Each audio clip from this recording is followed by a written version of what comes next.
produce extraordinary results.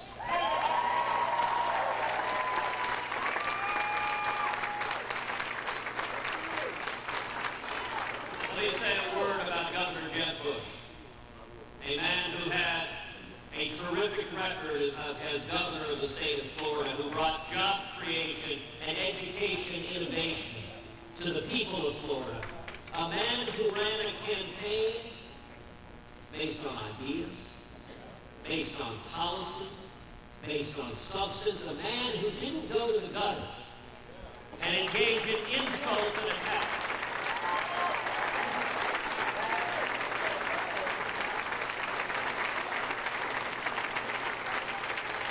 Governor Bush brought honor and dignity to this race. Tonight he has suspended his campaign, but Heidi and I give our very best to Jeb and Columba and their entire extraordinary family. We wish them the best and we thank them for their remarkable gift.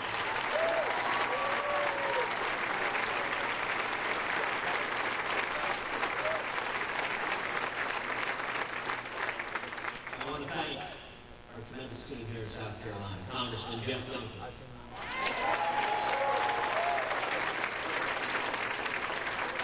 Congressman Mark Sanford,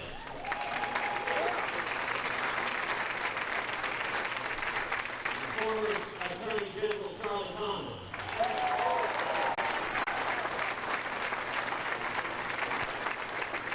Senator Lee Bright,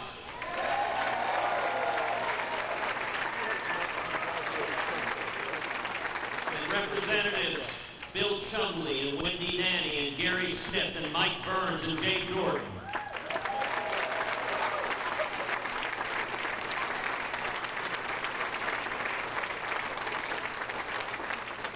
And Ray Nash and Pastor Mike Gonzalez.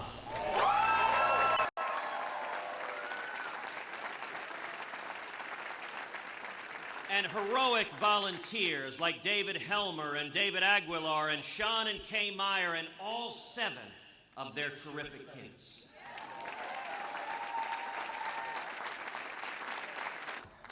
We don't know the exact results right now. Right now we are effectively tied for 2nd place.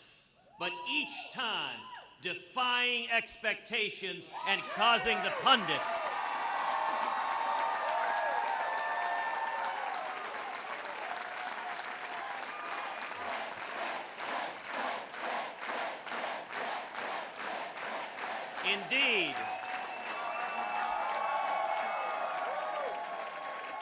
Indeed, the screaming you hear now from across the Potomac is the Washington cartel in full terror that the conservative grassroots are rising up.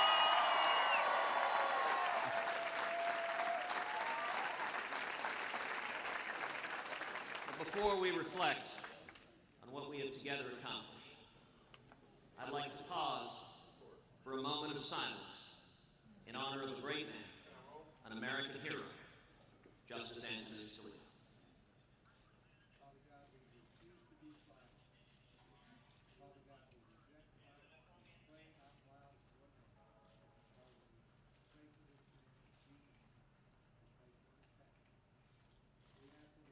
Today, I attended Justice Scalia's funeral. I had the honor of knowing him for 20 years. He was brilliant, principled, faithful, and a ferocious defender of the Constitution and the Bill of Rights.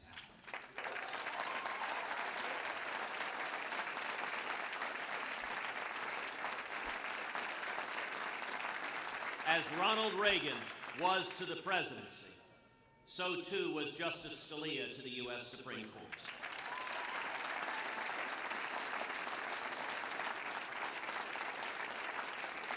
His passing, 1 week ago today, underscores the enormous stakes of this election. It is not just one, but 2 branches of government that are at stake. And Justice Scalia's replacement will not be decided by the Washington power brokers.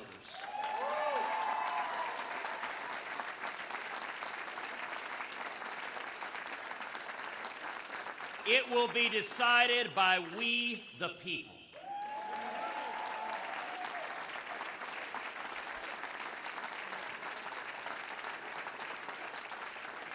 This election will be a referendum on the Supreme Court.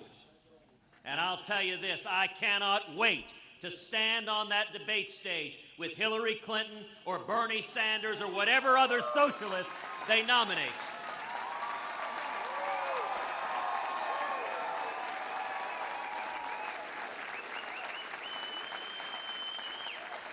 And make the case against their radical vision of the Constitution that would strip away life and marriage and religious liberty and the Second Amendment and the basic rights of every American citizen.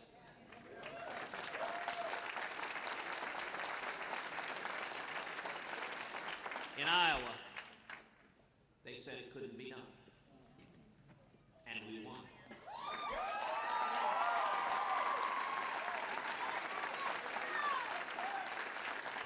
In New Hampshire, they said a conservative, a Bible-believing Christian, could not compete, and we defied expectations.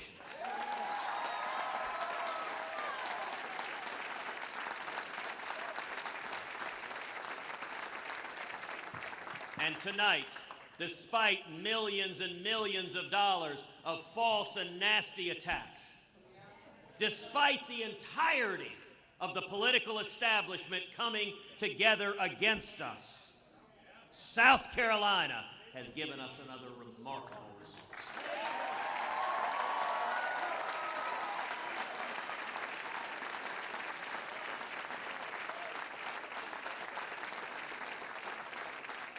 Together, Iowa, New Hampshire, and South Carolina tell us three things. First, that conservatives continue to unite behind our campaign.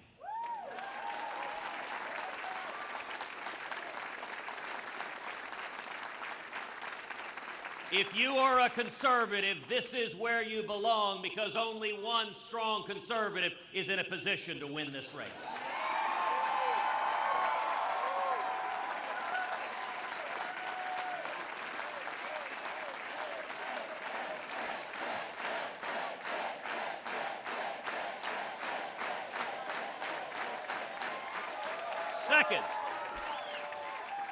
Second, we are the only campaign that has beaten and can beat Donald Trump.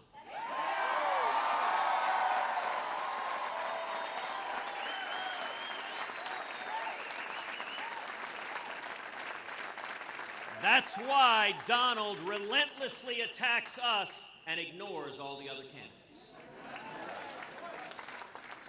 Now, I congratulate Donald on his victory tonight.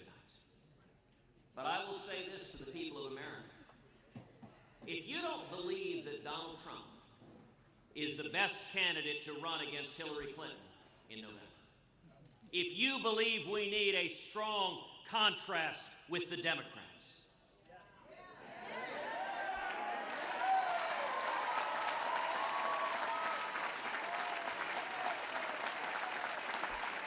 then we welcome you aboard our team. We welcome you to be part of the over 200,000 volunteers and the over 980,000 volunteers' contributions at tedcruz.org. Join us at tedcruz.org.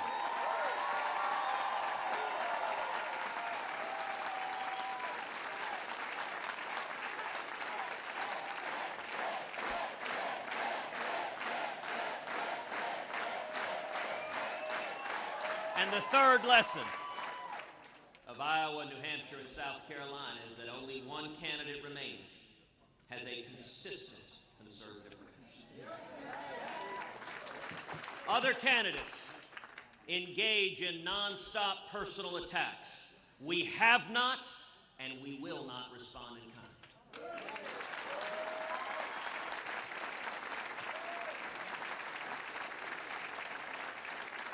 There is a reason other candidates resort to insults, and it is that they cannot defend the substance of their record.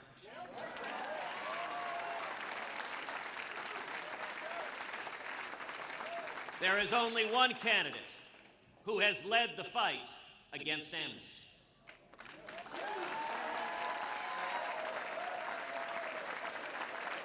who has led the fight against Obamacare,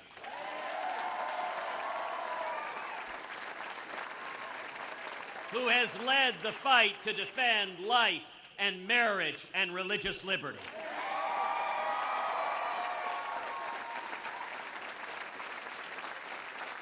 who has led the fight to protect our right to keep and bear arms under the Second Amendment,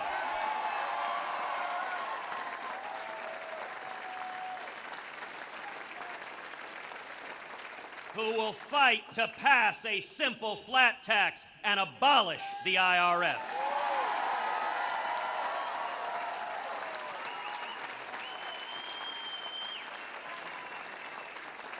Only one candidate has stood up to the corrupt deal-making in Washington, said no to the corporate welfare, and indeed only one candidate took on the ethanol mandate in Iowa and won.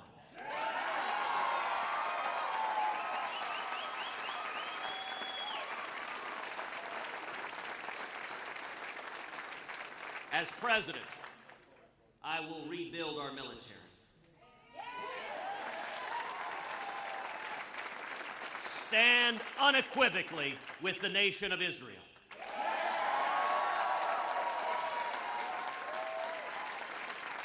And utterly destroy ISIS.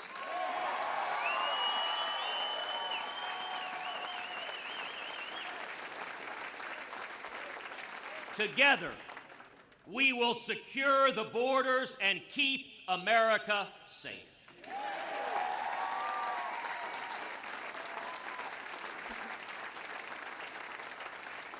And I give you my solemn word that every justice I appoint to the U.S. Supreme Court will be a principled constitutionalist who will be faithful and will vigorously protect the fundamental rights of our children and grandchildren.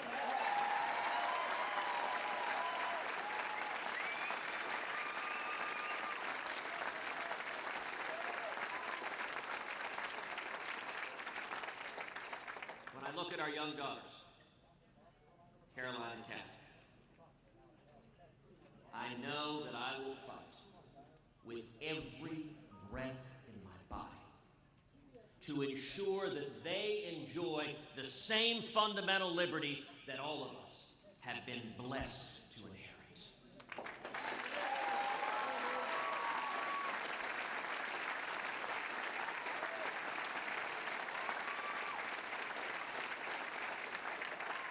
It's why I fight. It's why everyone here fights, because we love our children and we will not go quietly into the night and give up on a brighter America.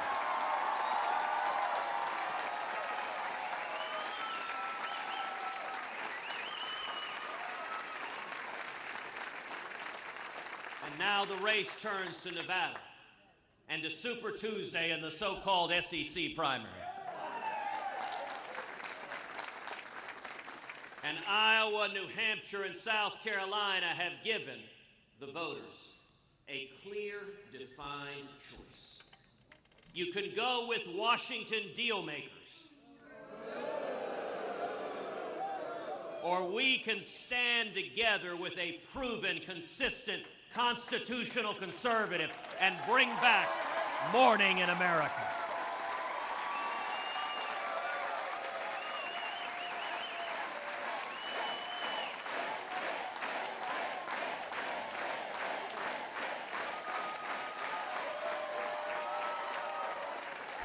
Each of you is amazing, and together we will win the Republican nomination. We will beat the Democrats in November.